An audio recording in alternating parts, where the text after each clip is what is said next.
Hey everyone, welcome to my YouTube channel once again. So in today's video, I'm going to talk about silence. Yeah, you must have heard that silence is better than speech. Well, not always. So today we are going to talk about That Long Silence, a novel by Shashi Deshpande. In her novel That Long Silence, Shashi Deshpande portrays the individual and universal predicaments through the female psyche. Her women characters in the novel suffer in silence for the moral and social security. Moreover, here in the novel, the writer wants to convey that it's not only the patriarchal system which is solely responsible for the worsening condition of women, but even women share the responsibility. Women suffer everything in silence without protesting, which is the main cause of their subjugation. In the present novel, silence is used as a metaphor. Silence is a patriarchal symbol. A girl is socialized to be silent because being eloquent and loud are not the traits that society deems fit for girls. Consequently, they keep on being silent and bear everything with this weapon. But gradually, this very silence eats away the very vitals of their existence. In that long silence, the female protagonist Jaya's silence is symbolic of most of the women of the world who are unable to express themselves as individuals. Jaya faces many problems which issue forth from the institution of marriage, since marriage is the institution which affects women most in many cultures. Jaya, the protagonist, is a sufferer right from her childhood days, which continues even after her marriage. In childhood, she nurtured shame because she could not admire the classical songs like her father. Her grandmother has continuously chided her for her inquisitive nature and further cautioned her by saying that for everything a question, for everything a retort, what husband can be comfortable with that? After her marriage with Mohan, Jaya decides to become a duty bound wife, confining herself to the prescribing norms of society. Simone de Beauvoir believes that marriage incites man to a capricious imperialism, which is very true in the Indian context, where traditionally man has always considered himself as primary and who wields insurmountable power on women.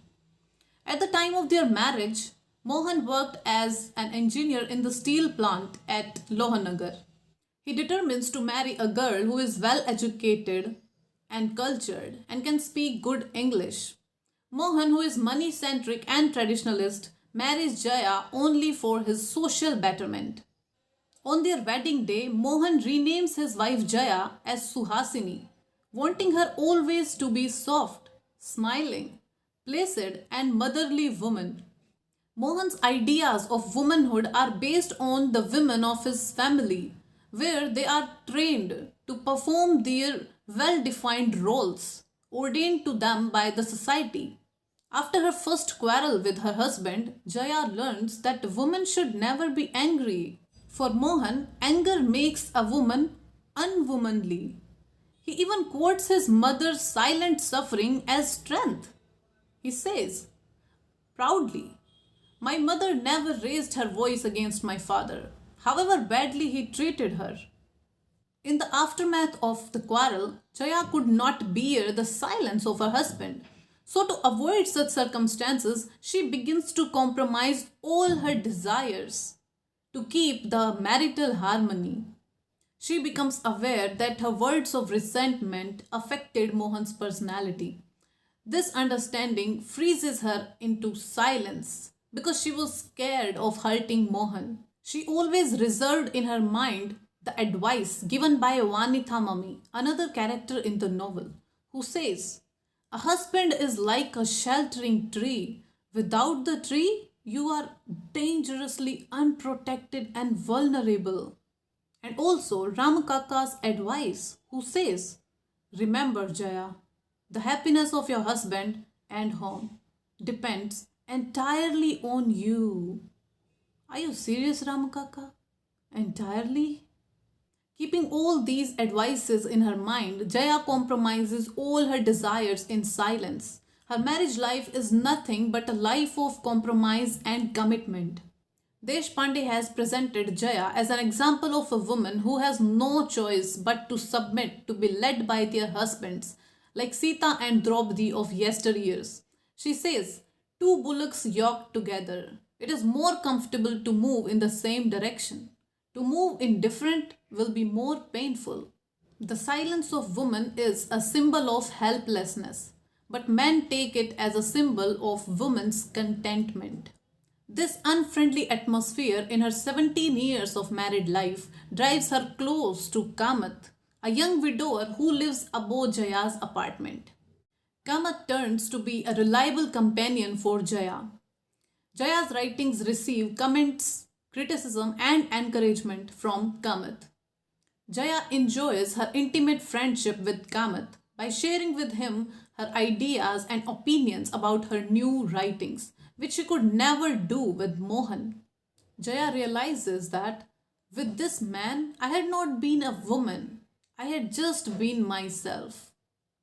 But unfortunately, Kamath dies, and Jaya finds herself so helpless that she does not even go to his funeral because she was scared of revealing of their relationship.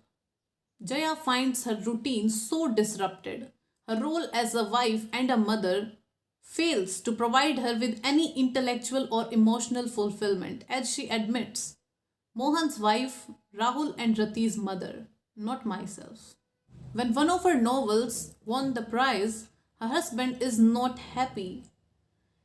He finds faults with the themes of Jaya's story and relates it to their own life, and also admonishes her not to write on these themes thereafter. Eventually, in the course of time, Jaya becomes dwarfed and begins to lose her true identity as she says, I had learnt it at last. No questions, no retort, only silence. At one time, when Mohan is asked to leave his job in order to investigate the allegations of business malpractice, he accuses her of not being supportive at times of difficulties. She finally comprehends that she too was responsible for her failure in understanding her husband and her children. She starts breaking the silence as she says, I will have to erase the silence between us. She sums up on a positive note. She says, I'm not afraid anymore. The panic has gone. I am Mohan's wife. In an article, Shashi Deshpande writes that Jaya decides to continue with her marriage. It is not because she is accepting the traditional role of a wife. On the contrary, it is because she has rejected all the traditional ideas of roles in the course of her thinking. Shashi Deshpande becomes successful in the novel by transforming Jaya's mute suffering into revolting thinking to gain her own identity. By the end of the novel, her fears and insecurities are replaced by confidence. Now she wishes to exercise her choice. Deshpande gives an optimistic message through these words of Jaya. We don't change overnight, but we can always hope. Without hope, life would be impossible. This change and hope give new confidence and bring Jaya the emancipation, the breaking of silence. So this was all about Shashi Deshpande's That Long Silence, in which she has been highly successful in depicting the message that silence breaks the relationships. You must not be silent when you need to speak. Alright, if you found the video useful, then do like it. You can also subscribe to the channel by hitting the red button. Thank you for watching.